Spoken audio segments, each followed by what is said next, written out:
Good morning. It is June 25th. This is our June 25th report. So our last report for June. And we'll start it off with Tracy reporting for Ryan. Good morning. Great morning. Good morning. I am going to be reporting fall numbers for Ryan this morning. As you can see, for fall 21, our head count as of the end of the day yesterday was 1722. We have 1,027 continuing students, 186 returning, 65 transfer, and 444 FIDIAC students. And then the next slide is a comparison from this year to last fall. It looks like these numbers are, I'm not sure if they're from yesterday or I do have our this graph updated on my screen, and it does show that we are up over 2019 still. Okay, so he's saying that we are up. You have it over 2019. Yep, okay, we're pretty much right on par with pre-COVID numbers, which is insane. Like it, based on the graph, it looks very much like that. Yep. But as of, it looks like we're 31% ahead on head count from last year, 20% for credit hours, and 19% for billable hours. It looks like, that's interesting to me, and I'd like your thoughts on that, because typically with Reconnect, our billable hours have been up over head count year over year. So this is the inverse of that. So do we need to go back and just make sure that our Reconnect and Frontliner students are taking the number of credits that they need to take? So the Reconnect students seem to be taking more of the classes that their credit hours equal their billable contact hours. It's the Frontliners that the billable contact hours greatly exceeded the credit hours. I did just pull some data this morning that when I was looking at the anticipated disbursement amount for our Frontliners funding for fall based on where we're at now, it's only half of what we actually paid out in winter, which signals to me that we have a lot of Frontliners who haven't registered yet. Okay. We'll need to get with Joe's team and make sure that we're getting out some messages to those folks then. Okay, good. Then the billable hours are probably down because we have a lot of the dual enrollment students registered. So good point. They're only taking one class typically, one or two classes. I did add a slide on for Ryan because Scott, you had asked me yesterday to update the Michigan Community College comparison numbers. So I went ahead and did that and added this to his information. We're doing very well. We're looks like 4th in the state right now with 31% increase in head count. And I believe those numbers were based on Monday's head count. So. Wow, did Mott just close down last year? I know. I'm wondering if they did. I don't know what those numbers are about, but. All right, and I put that on video. Well done, Scott. I'll get a few phone calls this week. All right. And then do you want me just to continue with my? Yes, please. So for the registrar's office WIG, we are trying to increase graduation rates and retention rates. And one of those measures we're using is monitoring students who are taking courses outside of their program of study or pathway. We started a weekly alert system a few weeks ago. We are having high success with that program. We have reached out to 119 students currently, and the majority of them we have either updated programs, switched schedules around, or just verified that they are on the right path for transfer. So that program is going very well and I think is making an impact on retention and graduation. And then the next slide, we have some exciting news. This is retention of FIDIAC students from fall 20 to fall 21. We have met our goal. We've exceeded our goal by quite a bit. I think 14% at this point instead of the 2% goal. We did send out a text to these students on June 11th, and then have been making phone calls this week, and we have registered 27 of those students in the last 2 weeks. So we've made quite a big impact on that group of students with registration. This is fantastic, and I'm going to share my screen here. Okay.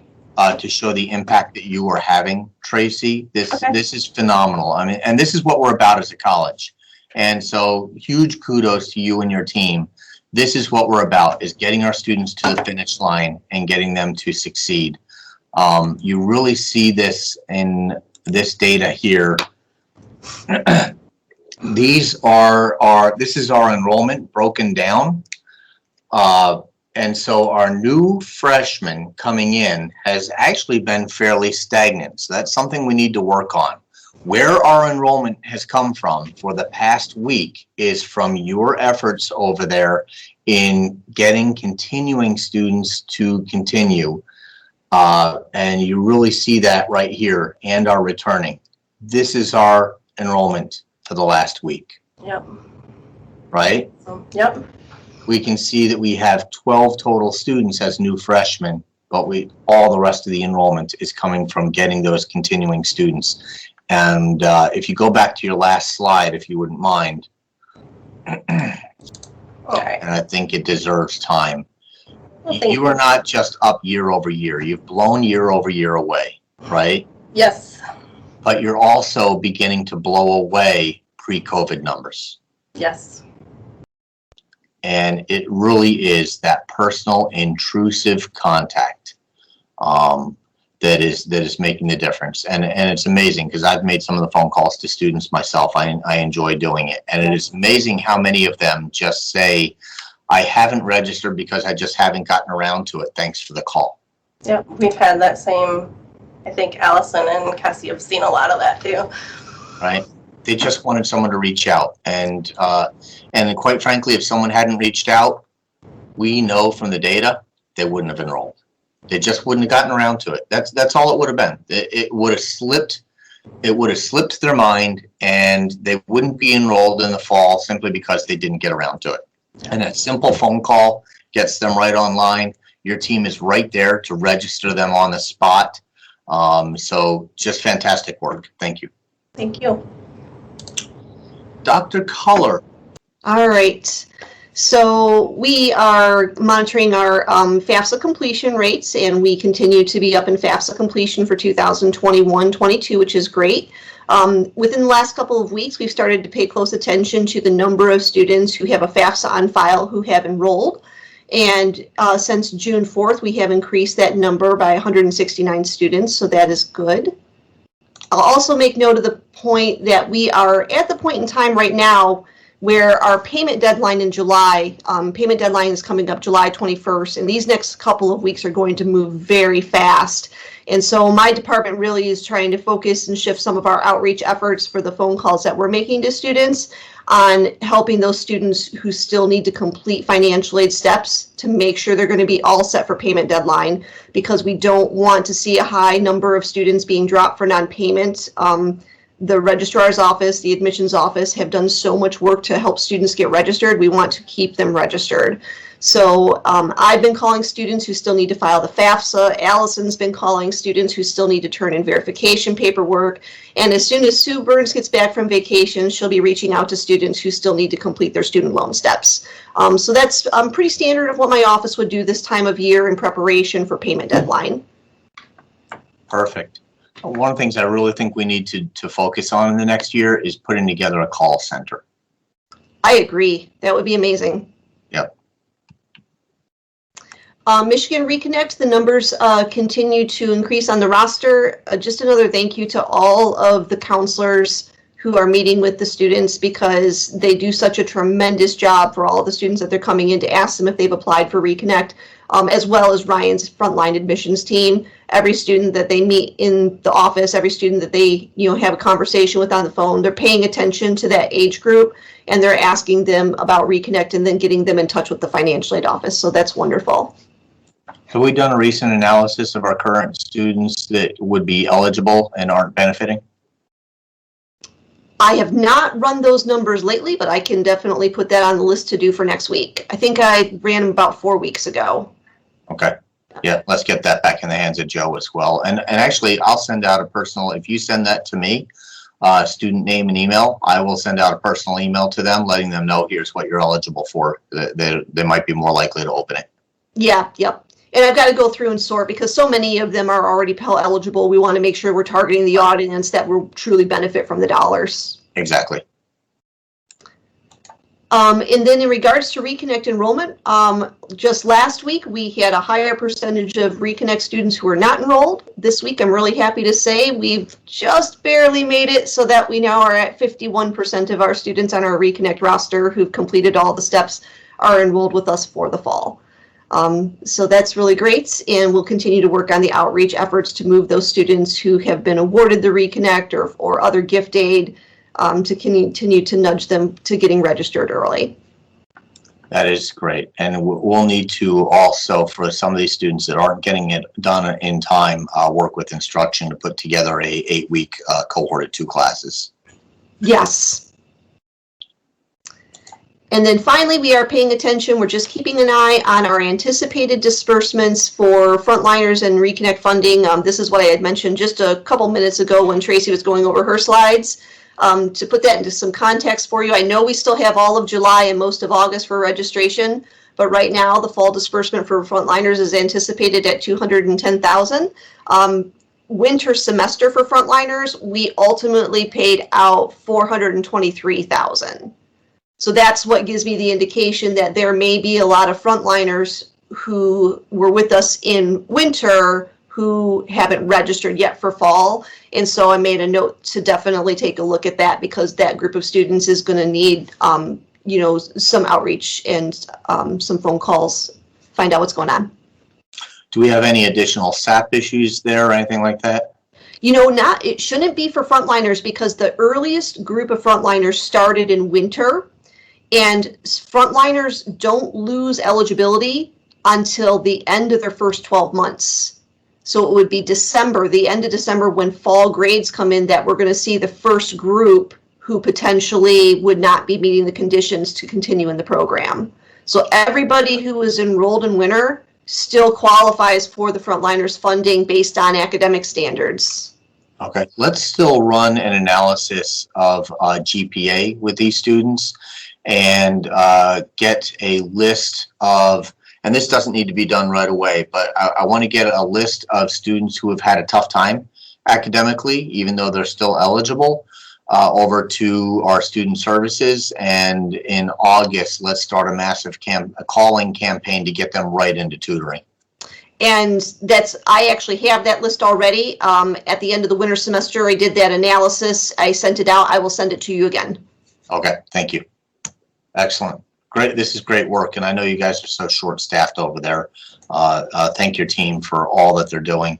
And hopefully your position is posted and we can even get another HERF-funded position. We'll focus on that as well. And then I sent you the documentation yesterday, Scott, since I'm sure that Kessie's move is going to be finalized relatively soon. So I sent the documentation over for the new regular full-time financial aid assistant position that was approved for this new budget. Yes. Yep. Okay. And then I put in there. And actually, I've already sent that around. Oh, fantastic. Yep, that's already moving. I'm going to. All right, so one of the big goals for my department, the marketing and communications area, is to build awareness for Michigan Reconnect. And what we've done over the past, roughly about 5 months, is really try to build the web page up to about 10,000 unique page views. The Monroe CCC.edu Reconnect. So we're driving as many folks as we can through a number of marketing communications tactics to that website. In mid-February, when we launched, the page had roughly 1,400 unique page views. We set an initial goal of roughly 4,000 page views, and we surpassed that a couple of months ago. So we extended our goal to 10,000 by August 25th, which is when classes start. And I checked yesterday, and that should say actually as of June 24th, my bad there, but we now sit at 7,721 unique page views for our Michigan Reconnect page. That is, and really the overall page views are about 8,700, but unique page views are people that have only visited the page one time. So those are a true indicator of visitors.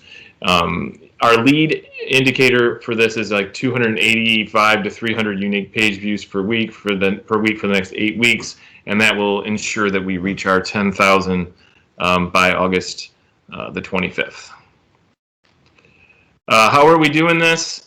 We've been doing a major campaign for about the last 3 to 4 months, starting in early April, as well as a number of other things before then. But early April is when we really start to promote registration and enrollment for fall. We're doing it through the MCCC website with a huge presence there, on the homepage, social media paid, and organic.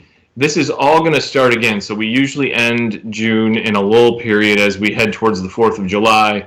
Budgets get tight. We're entering a new budget year, so we kind of take the last 2 weeks of June off from major dollars spent on marketing and advertising in the media. But this will really launch again on July 1. So billboards are already up now. They'll come right back up in the beginning of July. 4 locations in Monroe that you see there. Pandora Radio is being brought back. We haven't done that for a while due to some budget constrictions. So we'll do some mobile audio ads that are targeted to zip codes. I'll show you an email blast that's going to go out to 100,000 addresses in specific zips throughout the area. And digital display ads, these are in Monroe News, Bedford now, but they're also programmatic throughout wherever your zip code is, whatever your demographic is. We key in on keywords that you've searched so that you'll click on some of these digital display ads. Google search ads, if you search for things like Reconnect or free tuition and you're in our demographic area, our target area, you're going to see ads. And then direct mail. We may this is going to be a difficult turn with a new budget year, but we may do another mailing list purchase and mail to people that would be the target audience for Michigan Reconnect.